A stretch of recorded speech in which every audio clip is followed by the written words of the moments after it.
Meus queridos, bom dia a todos, a paz do Senhor Jesus, a paz de Deus a todos vocês. O Senhor nos abençoe poderosamente. Hoje, sexta-feira, meus irmãos, dia de vitória, dia de bênção. E estamos felizes porque o Senhor tem preparado mais um dia. Você que está aqui no seu devocional, no seu café com palavra, seja muito bem-vinda, seja muito bem-vindo.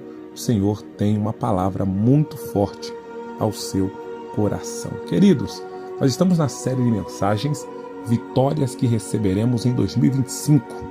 E para essa sexta-feira, a palavra está muito, mas muito forte. Fica comigo, porque hoje falaremos sobre a vida financeira. Está chegando o final do ano e vemos já pessoas já desesperadas para comprar, para consumir, para ter, para fazer. E é sempre assim. Comércio bombando, várias ofertas, várias condições aparentemente imperdíveis. Mas e quando virar o ano? Geralmente, como você está financeiramente falando em janeiro? Como você geralmente começa os anos? Com um dinheirinho guardado, poupado, para aproveitar algumas ofertas que acontecem? Ou geralmente você começa o ano sempre devendo, atolado em dívidas, apertado com cartões e tudo mais? A Bíblia ensina, irmãos, como ter esse equilíbrio financeiro. Eu quero compartilhar com você hoje. Mas antes eu quero pedir para você que não é inscrito no nosso canal, se inscreva no nosso canal, faça parte do Café com Palavra, seja você também mais uma pessoa no meio dessa multidão abençoada que está conosco todos os dias, sendo ministrados pela Palavra de Deus. E aqui no Café com Palavra, tudo dentro da Bíblia. Falamos sobre finanças, vida conjugal, vida profissional, falamos sobre vida intelectual, enfim, a Bíblia ela nos dá respaldo para tratarmos de todos os assuntos sem perder a nobreza que é a palavra de Deus. Por falar nisso, vamos para o texto bíblico? Filipenses capítulo 4, verso de número 19. A palavra do Senhor nos diz assim: O meu Deus suprirá todas as necessidades de vocês, de acordo com as suas gloriosas riquezas em Cristo Jesus. Glória a Deus. Esse texto, irmãos, escrito por Paulo, vem nos trazer o nosso conhecimento que existe um Deus, que Ele tem o poder de suprir todas as necessidades humanas. Todas as necessidades. Esse versículo é um dos versículos mais poderosos da Bíblia Sagrada. É uma das palavras mais fortes que podemos encontrar na Bíblia, porque aqui mostra o poder de Deus de forma soberana e eficaz. Somente Deus tem esse poder de suprir todas as necessidades, porque o ser humano ele é composto por diversas necessidades. Há estudos que falam sobre as necessidades do ser humano, necessidades básicas, necessidades fisiológicas, necessidades afetivas e aí por diante. E quando a Bíblia diz que Deus supre todas as necessidades, mostra que Deus é poderoso. E o texto continua dizendo, de acordo com as suas gloriosas riquezas. Ou seja, o nosso Deus, ele é rico. O nosso Deus é dono do ouro, é dono da prata, é dono de todas as coisas. O nosso Deus, ele tem um poder de mudar a história financeira, assim como ele mudou a minha, assim como ele tem mudado a história de muitas pessoas que têm aprendido à luz da palavra, porque na palavra encontraremos conselhos milenares acerca de vida financeira. É interessante eu trazer para os irmãos, já disse em outras ocasiões, que a vida financeira é um dos pilares principais na vida de todo ser humano. Todos nós precisamos de dinheiro, de condições financeiras para comprar, para vender, para viver. O alimento que você irá se alimentar nesta sexta-feira, você vai precisar comprar, pagar, ou alguém pagou por ele. A roupa que você está usando, foi necessário comprar, ou você comprou, ou alguém te doou, mas alguém precisou comprar. A casa onde você mora, o carro onde você anda, o ônibus que você vai ao seu trabalho, você precisa pagar a passagem, enfim. Precisamos do dinheiro, gente. E Jesus, ele sabendo disso, ele é um Deus rico. E na palavra ele diz que vai suprir todas as nossas necessidades. Não é surpresa para os ouvintes mais antigos, aqueles que nos acompanham já há quase 2 anos, enquanto ainda estávamos no WhatsApp, não é segredo para ninguém que a minha infância foi muito dura, muito difícil. Tive uma infância muito complicada, onde minha mãe, com 5 filhos, todos pequenos, sem um marido, porque meu pai simplesmente a deixou, ela não tinha recursos, minha mãe doente. A lembrança que eu tenho, eu ainda muito novo, muito pequeno, 3, 4 anos de vida, é da minha mãe doente, em cima de uma cama, sem emprego. Minhas irmãs todas de menores ainda não tinha como trabalhar e não tinha comida. Eu lembro da minha mãe chamando a minha irmã no quarto, minha irmã mais velha, e falando com ela, trocando algumas palavras com ela, e minha irmã sai do quarto, começa a revirar a casa atrás de algumas sacolas, entrega uma sacola na mão de cada uma das minhas irmãs, inclusive na minha, e falou: olha, nós precisamos arrumar comida. Eu me lembro que na minha inocência, eu pensei, vamos ao mercado, porque lá é o lugar de adquirir comidas. E fomos, e lembro que chegamos em um determinado bairro, próximo onde nós morávamos, e eu vi que minhas irmãs batiam nas portas das casas, e quando saía alguém da casa para receber, ela perguntava se tinha alguma comida para poder dar. Olha, a senhora tem um alimento para nos dar? É que estamos com fome e a nossa mãe está doente. Lembro que quando eu vi a primeira vez aquela cena, eu achei estranho, constrangedor, e percebia que algumas pessoas tinham um coração bom e davam um alimento, outras não. Outras brigavam, outras batiam a porta na cara e não saíam mais. E eu percebi que isso virou uma rotina. A primeira e a segunda vez eu me lembro que era vergonhoso, dava uma timidez, enfim. Mas depois virou uma rotina. Todas as vezes minha irmã já saía, dava a sacola nas nossas mãos, nós já sabíamos o que tinha que fazer. Nos dividíamos em ruas separadas e saímos batendo de casa em casa pedindo alimento. Gente, a privação de alimento é uma das piores que existe. Não tem como alguém estar ou falar que estar feliz ou estar bem em outras áreas da sua vida se não tem o alimento para preparar para os seus filhos em casa. Isso foi cenas que me acompanharam durante muito tempo na minha infância. Foram lembranças que trouxeram, de certa forma, algum trauma. Porque, como eu disse, nem todas as pessoas davam.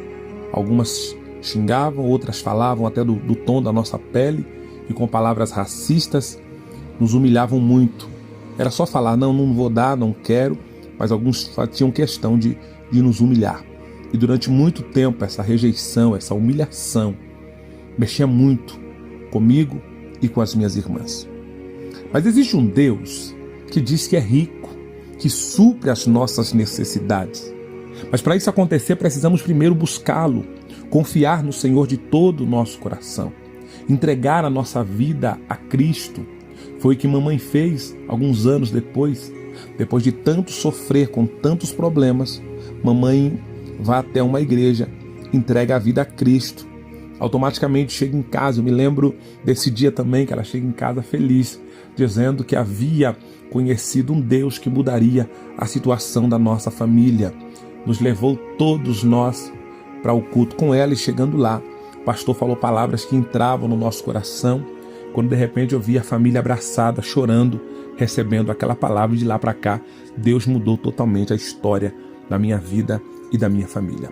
E é sobre isso que eu quero falar nesta manhã de hoje, sobre a mudança de Deus sobre a sua vida, porque a sexta vitória que iremos receber nessa nossa série de mensagens é a vitória sobre a vida financeira, vitória sobre as finanças. E como eu falei no início desse vídeo, muitos de nós, gente, somos consumidos ou levados pelo consumo excessivo nessa época de final de ano. Quem nunca estourou o cartão de crédito nessa época?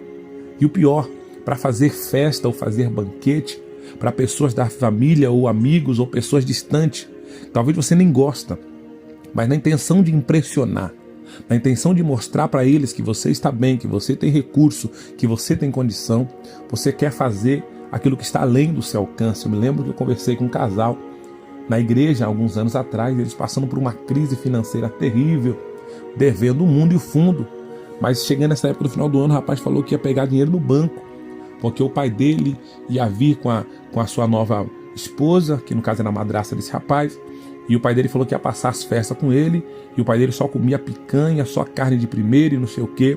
E muitas das vezes eu vi essa família passar necessidades.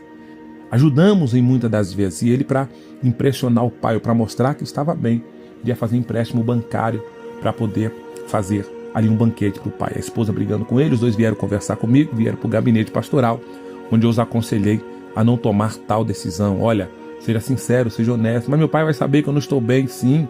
É bom que ele saiba. E se tiver compaixão de você, e se for mesmo um pai verdadeiro, ao invés de ele querer tirar o pouco que você tem, ele vai vir e vai te ajudar. E é interessante, porque muitas das vezes somos levados a fazer isso, para não mostrar para ninguém que não estamos bem. Ninguém quer mostrar para a família que está quebrado, que está endividado, que está com problemas. Ninguém quer mostrar. Ninguém quer deixar transparecer que não está bem. Você pode até não deixar transparecer, mas tem humildade de reconhecer que se um dia você teve muita condição financeira e hoje a condição está menor, você precisa baixar o padrão. Pastor, eu comprava roupa uma vez por mês, diminua. Eu comprava roupa toda de 15 em 15 dias, eu ia no salão toda semana, diminua. Se a condição não está sendo favorável nesse momento, segure as contas. Administre melhor. Você precisa saber o que está acontecendo para que você saia dessa situação. Eu encontro na Bíblia uma história que para mim é uma das mais fantásticas da Bíblia. Em 2 Reis, capítulo 4, a história de uma mulher que ficou viúva. A única fonte de renda desta família vinha do marido, e o marido morreu. O esposo dela era o que tinha a renda, e ele veio a falecer. E essa mulher, ao ficar viúva, ela descobre que seu marido tinha muitas dívidas, dentre as quais uma delas, o credor bateu na porta, cobrando a dívida, e disse a ela: olha, se você não me pagar essa dívida, eu vou levar os seus 2 filhos, eles serão meus escravos, até quitar a dívida do seu marido. Olha que situação difícil. Embora o marido dela fosse um homem de Deus, embora o marido dela fosse um crente, ela mesma disse isso, era um homem de Deus, um homem que temia a Deus, financeiramente falando, a vida desse homem estava toda enrolada, toda atrapalhada. E o que tem de pessoas assim, gente? Pessoas de Deus, pessoas espirituais, pessoas que buscam a Deus, mas financeiramente não conseguem se organizar. Eu sempre digo, quando eu ensino sobre inteligência emocional relacionada às finanças, que existem 3 princípios básicos para a prosperidade. O primeiro princípio para prosperar é o trabalho. Você precisa trabalhar. Pastor, eu já trabalho, mas não tá sobrando dinheiro. Observe esse trabalho. Talvez o que você ganha nesse trabalho seja pouco. Você precisa fazer renda extra, precisa de um outro trabalho. De repente, é você complementar essa renda. Eu aprendi isso desde quando eu estudei teologia. Meu professor falou: olha, o judeu não tem só uma fonte de renda, não. O judeu tem mais de uma fonte de renda. Eu fui observar a vida de Abraão. Abraão cavava poço, Abraão tinha gado, Abraão tinha ovelha, Abraão cuidava de gente, Abraão tinha lavoura. Então todos os homens da Bíblia, gente, pode observar, eles faziam mais de uma coisa. A renda vinha de várias coisas e juntavam um pouquinho dali e formavam uma grande renda. E se por algum motivo uma daquelas fontes de renda não desse lucro naquele mês, as outras dariam, fazendo que esse homem de Deus ficasse sempre coberto e a sua família não passava aperto. Então pegue essa dica já para o seu coração, para a sua vida. Busque mais de uma fonte de renda. Você consegue trabalhar, pastor, eu trabalho das 8 às 5, mas à noite eu tenho livre. Coloque o seu carro no aplicativo. Se você tem um carro, faz aplicativo nos horários vagos, pelo menos 2 horinhas de aplicativo. Pastor, eu trabalho de manhã na fábrica, mas depois eu estou livre. Irmã, vende leva bolo de pote para vender lá no seu trabalho, torta, bombons, atende na sua casa, domicílio, fazendo pé, fazendo mão, como manicure, pedicure, fazendo cabelo. Às vezes você sabe fazer, tem qualificação para isso, complementa a sua renda. Então, o primeiro tripé para prosperar financeiramente é trabalhar, gente. Precisamos trabalhar. Depois que eu aprendi isso, eu comecei a ter várias fontes de renda, e até hoje tenho. Tem dias que eu vou dormir 00:30, acordo 6:30 da manhã, minha esposa fala: meu Deus do céu, você não cansa? Canso, mas eu preciso ter, pelo menos por um período, até alcançar os objetivos. Então, é você se esforçar um pouco mais. Se o primeiro tripé é o trabalho, o segundo tripé, gente, é a organização financeira. É você ser organizado financeiramente. É você ser um bom administrador. Fiz uma mentoria com os casais e eu sempre falo isso quando eu falo para casais. Descubra qual dos dois é o melhor administrador. Quem administra melhor os recursos? Quem é que não é gastão? Quem é que não é impulsivo? Porque tem aquela pessoa que é impulsiva. Tudo que vê quer comprar. Tudo que vê quer buscar. A psicanálise diz que todos nós, nesse campo da psicanálise, agimos ou pelo id, pelo ego ou pelo superego. O id é aquele desejo aguçado de comprar tudo que vê. É o impulso pelas coisas, é o impulso por fazer, por comprar, por ir. Olha, tem uma promoção ali, não sabe nem o que é, mas entra na fila, tá vendo? Um monte de gente ali aglomerado em uma loja, você vai lá no meio também para querer saber, e se está escrito promoção, você vai querer comprar. É movido pelo id. O ego já não. O ego é quando você tá, o id faz você ir, e o ego faz você parar e falar, peraí, mas eu preciso mesmo disso? Será que eu vou querer mesmo essa calça? Já tenho 16 calças lá guardadas em casa, tenho umas 3 que eu não tirei nem etiqueta, ainda vou comprar mais uma por quê? Será que esse vestido de R$600 não vai me apertar? Eu tenho isso para pagar, janeiro tem PVA, sabe? Então o ego, ele te faz parar para pensar. E quando o id e o ego entram em conflito, o superego entra e traz a definição mais correta a se fazer. Freud ele nos ensina sobre isso. Pois bem, e essa mulher estava endividada, gente. O marido dela morreu. Estava endividada.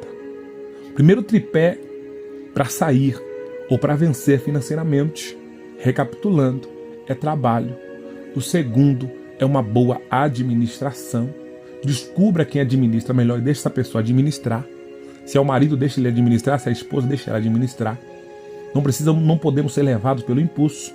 Não podemos ser levados para comprar tudo que vem pela frente. Pastor, a fase é boa. Se a fase é boa, aprende a poupar. Aprende a investir. Porque quando vier a fase ruim, você vai ter o recurso necessário. Vocês se lembram de uma historinha que nós ouvimos lá na escola, gente? Eu sempre fui muito atento nessa parte de investir, mesmo de forma inconsciente. Não tinha um conhecimento científico que eu tenho hoje sobre a importância de investir, mas sempre prestei atenção nisso. E a professora contava uma história, eu acredito que estava na 2ª, 3ª série, eu era criança, sobre a formiga e a cigarra. Vocês devem se lembrar disso. Que enquanto a formiga estava trabalhando, armazenando o seu alimento ali, a cigarra ficava cantando o dia inteiro com seu violãozinho na mão. Tinha um desenho na cartilha, eu me lembro, eu dei risada porque veio a memória aqui clara na minha mente.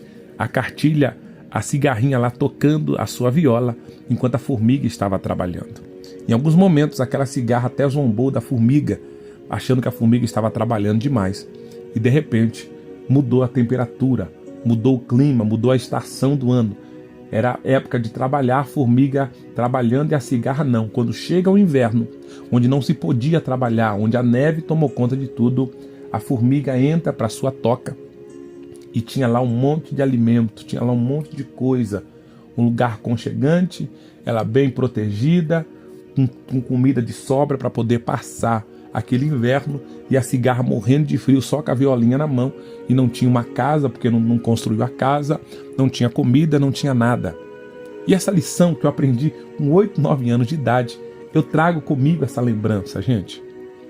Tem muitas pessoas inconsequentes, são adultos, mas é como se vivessem ainda como criança, não tem a responsabilidade, a maturidade de entender que o dia mau ele chega. E no dia mau, quando nós não conseguimos produzir, foi aquilo que produzimos no dia bom que vai nos valer no dia mau. No dia mau, quando não tivemos forças para orar, foram as orações que fizemos no dia bom que vai nos valer no dia mau. No dia mau, quando não tivemos forças para jejuar, foram jejuns que fizemos quando estávamos numa boa fase espiritual que vai nos ajudar. Eu falei esses dias aqui no Café com Palavras sobre o rei Ezequias. Eu falei sobre o rei Ezequias, que quando Deus falou que ele ia morrer, ele foi lá buscar os recursos que ele tinha depositado. Ele falou: Senhor, lembra que eu andei na sua presença? Eu fiz o que era reto. Eu fiz igual a formiguinha, em outras palavras. No verão eu ajuntei, eu orei, eu busquei. Hoje eu estou vivendo o inverno na minha vida, e nesse período de inverno, lembra do que eu fiz de bom? E Deus foi lá e viu que ele tinha depósito, viu que ele tinha feito coisas boas. Aprenda isso para a sua vida como um todo. Aprender para a sua vida profissional, para a sua vida espiritual, para a sua vida financeira. Aprenda a poupar, aprenda a administrar. Aprenda a entender que a nossa vida, irmãos, tem altos e baixos. A vida de todas as pessoas. Esse homem da Bíblia, de 2 Reis, capítulo 4, talvez ele achou que nunca ia morrer, talvez ele achou que seria eterno. Então ele foi simplesmente gastando, fazendo, comprando, vendendo, endividando-se sem pensar no amanhã. E ao invés de deixar uma herança para a família, para a viúva e para os filhos, ele deixou dívidas. Ei, você que é o sacerdote da sua casa. Ei, irmã, você que é responsável pela sua família. Se você hoje faltasse, como seriam os próximos dias dos seus filhos que são menores e dependem de você? Já parou para pensar isso? Café com Palavra é lugar de gente inteligente, gente que pensa. Então o primeiro pilar, gente, trabalho. O segundo pilar, boa administração. E o terceiro, mas não menos importante, é fidelidade a Deus. Honrar a Deus, ser dizimista, fiel ao Senhor. Isso faz toda a diferença, irmãos. Toda a diferença. Quando você aprende a honrar a Deus. E você precisa aprender no pouco. Pois a Bíblia diz, aquele que é fiel no pouco, vai ser fiel no muito também. Então seja fiel no pouco. Eu tenho experimentado isso. Lembro que, novo convertido, com 15 anos de idade, eu queria muito ofertar e dizimar, e eu lembro que no meu envelope de dízimo, meu dízimo geralmente era R$5. Era um dinheirinho que eu pegava ali, fazia um biquinho, ajudava alguma coisa. 15 anos, 16 anos, era R$5 o meu dízimo. E já cheguei a dizimar altos valores, porque Deus me prosperou e me abençoou de forma especial. Valores que eu achei que eu nunca teria condições de fazer, de dar, de honrar pessoas. Deus tem feito isso. Então, fidelidade a Deus te leva a lugares altos. Fidelidade a Deus faz você viver o sobrenatural.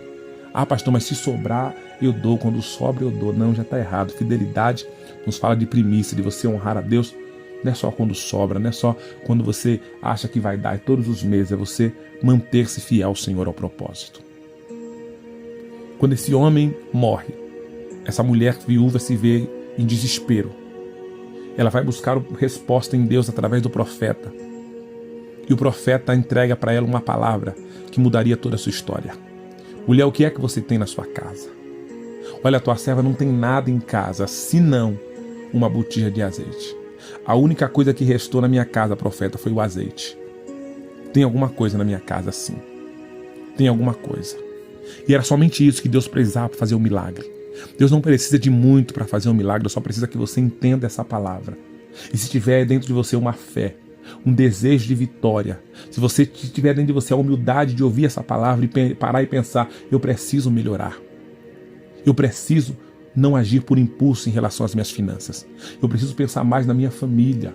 Eu preciso pensar mais no amanhã. Se você tiver essa humildade, Deus começa a agir na sua vida. Quando essa mulher disse isso, tem um pouco de azeite. O profeta falou, pronto, o milagre vai acontecer. Vai, pede vasos emprestados a todos os seus vizinhos, vasos vazios e não poucos, entra e fecha a porta. E aí eu amo esse Deus, irmãos, porque o Senhor faz milagre de porta aberta, mas Ele também faz milagre de porta fechada. Eu quero profetizar para alguém que está finalizando 2024. Independente de como estiver a porta, o milagre vai acontecer. Pastor, o ano todo a porta não abriu, vai ter milagre na sua vida. 2025 será um ano de milagre.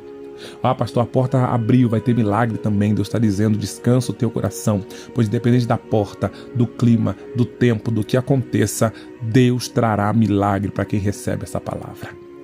Diga para alguém, diga para si mesmo, eu vou prosperar, eu vou vencer, eu vou superar a crise financeira, eu vou sair deste buraco, eu vou viver o milagre de Deus na minha vida. Coloque aí nos comentários. Eu vou prosperar muito financeiramente. Eu quero liberar essa palavra para você antes de nós orarmos. A área da sua vida em que você mais é provada, mais é provado, será a área que Deus mais irá te abençoar. Essa mulher volta para casa. Um pouquinho de azeite que ela tinha, ela pega todos os vasos que os vizinhos, enche todos aqueles vasos de azeite.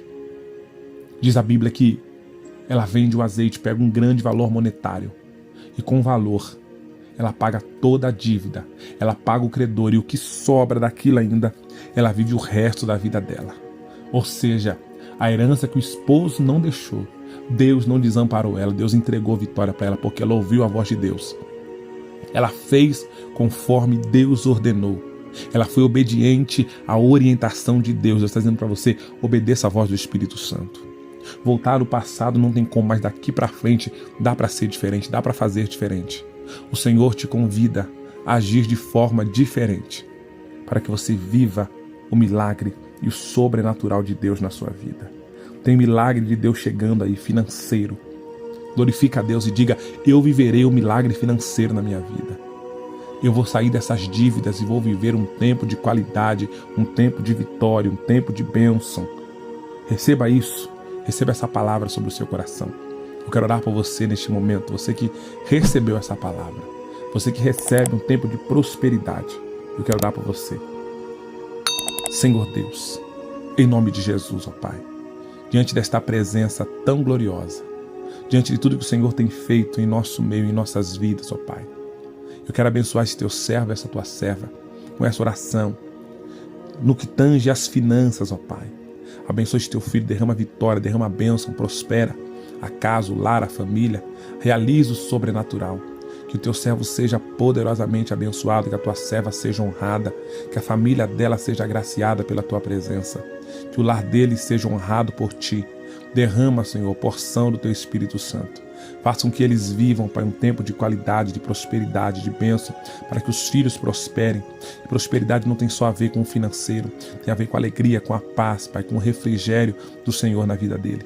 Abençoa grandemente, ensina-nos, ó Pai, a trabalharmos, a sermos bons administradores e a honrarmos ao Senhor.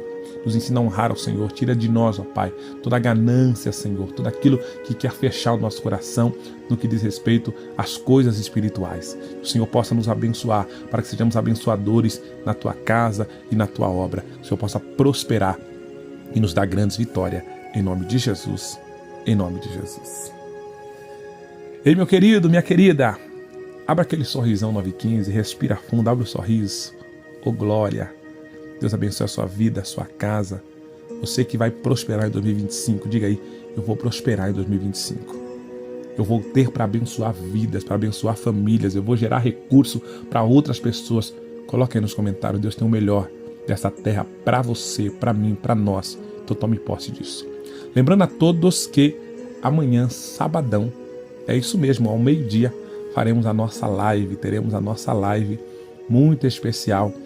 Será no Instagram, a nossa live, onde estará sendo feita o sorteio de um brinde muito especial, um brinde maravilhoso, que a nossa produção já está levantando quem é o ganhador ou a ganhadora. Você que não nos segue no Instagram ainda, siga lá o nosso Instagram para participar tanto da live quanto também desse sorteio maravilhoso. Que Deus abençoe a todos, tenha uma sexta-feira de vitória e tamo junto em nome de Jesus.